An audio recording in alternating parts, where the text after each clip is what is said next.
కింద మాటలు చదువుతాను చూడండి. 7వ వచనం నుండి చదువుదాం. మరియు వారి వలె మనము వ్యభిచరింపకయుందుము. వారిలో కొందరు వ్యభిచరించినందున ఒక్క దినమని 23,000 మంది కూడిరి. మనము ప్రభువును శోధింపకయుందుము.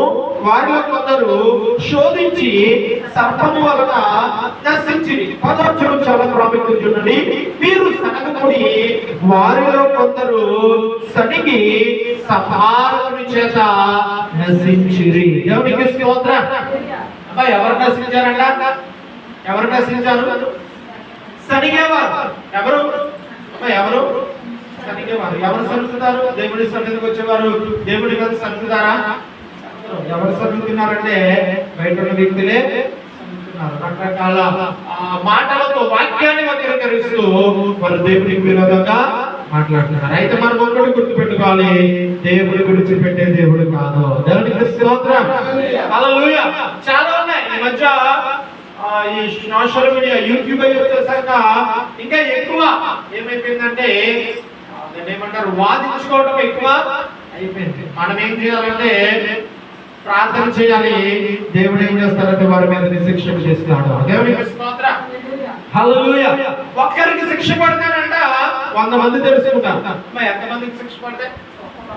ఒక్కరికి శిక్ష పడితే 100 మందిని అది కాపాడుతుంది. దేవునికి స్తోత్రం.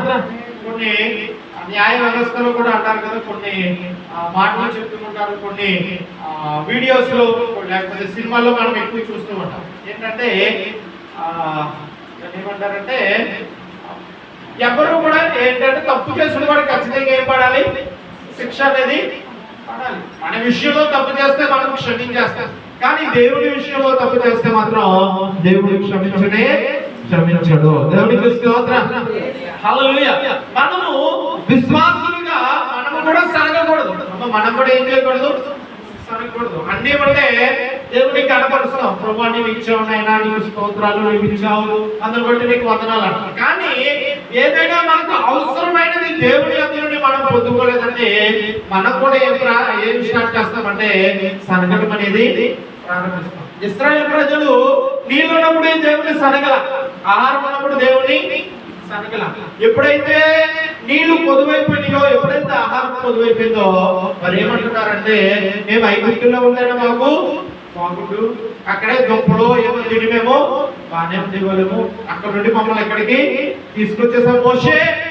ఏంటి దేవుడు మమ్మల్ని ఎలా చేస్తాడని దేవునికి వ్యతిరేకంగా వారు మాట్లాడారు. సనిగిన వారు అందరూ కూడా ఏమైపోయారంటే అరణ్య మార్గంలోనే మరణించారు. దేవునికి స్తోత్రం. ఇవన్నీ ఏంటంటే మనకు దృష్టాంతములు. ఏంటవి? దృష్టాంతములు అంటే గుణపాఠాలు. ఇంకా చెప్పాలంటే మనందరము నేర్చుకోవలసిన పాఠాలు, లెసన్స్.